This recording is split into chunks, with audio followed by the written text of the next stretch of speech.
મહિલા પીએસઆઈ ઉર્વશી મેંદપરાએ પટેલ સમાજના યુવાનો માટે ખૂબ મહત્વની વાત કરી અને સાથે જ તેમણે કહ્યું કે બધું જ ઈશ્વરે આપ્યું છે, શા માટે પતન તરફ જઈ રહ્યા છો। તેમણે પોતાના જ પોલીસ સ્ટેશન વિસ્તારની કેટલીક વાત કરી અને કહ્યું કે સાયબર ફ્રોડમાં 50% જેટલા લોકો પટેલ સમાજના હોય છે। અમને કોઈ કહે ત્યારે શરમ આવે છે કે સાહેબ તમારા સમાજના છે। ખૂબ સરસ વાત કરી છે। પાટીદાર સમાજના એક કાર્યક્રમમાં મહિલા પીએસઆઈ ઉર્વિશા મેંદપરાએ મહિલાઓ વિશે પણ તેમણે ઘણી સારી વાત કરી છે। વિગતે વાત કરીએ આ અહેવાલમાં શું બોલ્યા પીએસઆઈ ઉર્વિશા મેંદપરા। વૈષ્ણવજન તો તેને કહીએ જે પીડ પરાઈ જાનાને રે। નમસ્કાર, હું છું આપની સાથે તુષાર બસિયા। નવજીવન ન્યૂઝમાં આપનું સ્વાગત છે। સમાજમાં જ્યારે શિક્ષણ આવે ત્યારે સમાજનો ઉદ્ધાર અને કલ્યાણ થાય, સમાજ આર્થિક રીતે ખૂબ આગળ વધે અને સમાજ સુખી અને સંપન્ન બને।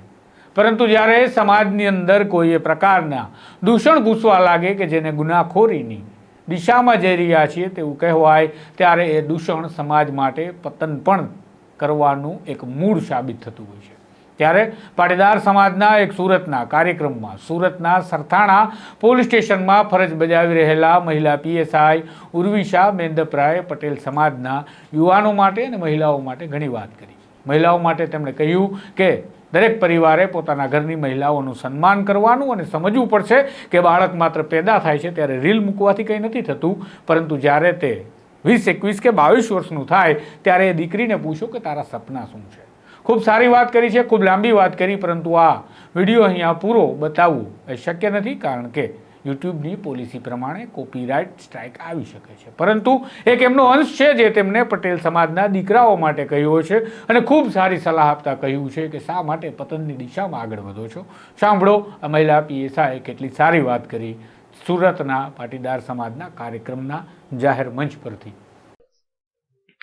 અને બાકી એ ખાસ હું તમને કહું, જેન્ટ્સ તમે લોકો રાત્રે હું તમને સરથાણા પોલીસ સ્ટેશનની વાત કરું, સાંજે અમે લોકોનું કામ છે કે સૌથી વધારે નશાની હાલતમાં હોય એમના કેસ કરવા, એટલે અમે અમારા ટાર્ગેટ ઉપર નીકળતા હોય છે કે આટલા કેસ આજે કરવાના છે। એમાંથી 15 છોકરા લાવ્યા હોય, એમાંથી 10 છોકરા પટેલ સમાજના હોય છે। આ વસ્તુ વિચારવાની વાત છે। મને જોઈને બહુ દુઃખ થાય છે કે અને પછી તમે હાથ જોડો છો આવીને કે સાહેબ તમે તો પટેલ છો, તમે તો સમજો। મને કોઈક આવું કે ને એટલે મને વધારે ગુસ્સો આવે છે અને હું એમ કહું છું એને કોઈ પણની ભલામણ આવે, કોઈ પણની ભલામણ આવે, પણ મારા પટેલ સમાજને તમારે છોડવાનો નથી। એક રાતી અંદર લોકઅપમાં રહેશે ને તો એને ખ્યાલ આવશે કે આ વસ્તુ ન કરાય। ખૂબ વિચારવાની વાત છે। મારે આ મતલબ અત્યારે સમાજના તમામ વ્યક્તિ બેઠા છે એટલે હું કહેવા માંગુ છું કે આ વસ્તુ વિચારવાની વાત છે। શું કામ આવું કરો છો? તમારી પાસે પૈસા છે તો સારી જગ્યાએ વાપરો ને। અને જે સાયબર ફ્રોડના કેસ આવે છે એમાં 50% પટેલ સમાજ હોય છે। શું કામ આવડા રસ્તે ચડો છો?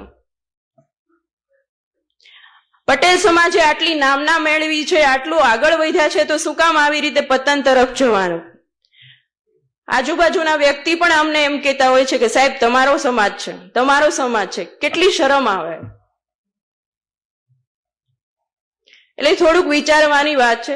અને સ્ત્રી બાબતે તો મારે કંઈ કહેવાનું વધારે રહેતું નથી। સ્ત્રી એટલે વાત્સલ્ય, સ્ત્રી એટલે કરુણતા, અને સ્ત્રી એટલે મહાકાળી, અને સ્ત્રી એ જ મહાદુર્ગા। મહિલા પીએસઆઈ ઉર્વિશા મેંદપરાએ એવું પણ કહ્યું કે મહિલાઓ ખુદ નવદુર્ગા છે, મહિલાઓ ખુદ મહાકાળી છે। જ્યારે તેમની સાથે કોઈ છેડતીનો કિસ્સો બને કે જ્યારે તેમની સાથે કોઈ આ પ્રકારની ઘટના કરવાની કોશિશ કરે ત્યારે તેમને પણ તેની સામે લડી લેવું જોઈએ। અને સુરતની એક ઘટનાનો તેમણે એક કિસ્સાની પણ વાત કરતાં કહ્યું કે અમારા પોલીસના દરવાજા 24 કલાક ખુલ્લા છે, નિર્ભીકપણે અમારો સંપર્ક કરો જો મહિલાઓ સાથે આ પ્રકારના કોઈ કૃત્યો થાય તો। સાથે તેમણે મહિલાઓને પણ હિદાયત આપી કે પુસ્તકો વાંચો, શિક્ષિત બનો, આગળ બનો, તમારી એક ઓળખાણ બનાવો। અને સમાજને પણ કહ્યું કે મહિલાઓ માટે આપણે ખૂબ વાતો તો કરીએ છીએ, પણ કામ કરવાનો હવે વખત છે। આપણે મહિલાઓના સપનાની પણ કદર કરવી પડશે। ખૂબ સારી વાત કરી છે પીએસઆઈ ઉર્વિશાએ। નવજીવન ન્યૂઝ સલામ કરે છે આવા તમામ અધિકારીઓને, તમામ એવા લોકોને કે જેમને પ્રિવિલેજ મળી ગયા પછી તે પોતાના સમાજની પરિવારની અંદર મહિલાઓની અને આ પ્રકારના દૂષણની સામે લડવાની શરૂઆત કરે છે. આ પ્રકારના અહેવાલ વિગતવાર સમાચાર સાથે જલ્દી ફરી મળીશું નવજીવન પર. માટે આપની આ ચેનલ નવજીવનને સબસ્ક્રાઇબ કરવાનું ભૂલતા નહીં. નમસ્કાર. તેને કહીએ જે પીડ પરા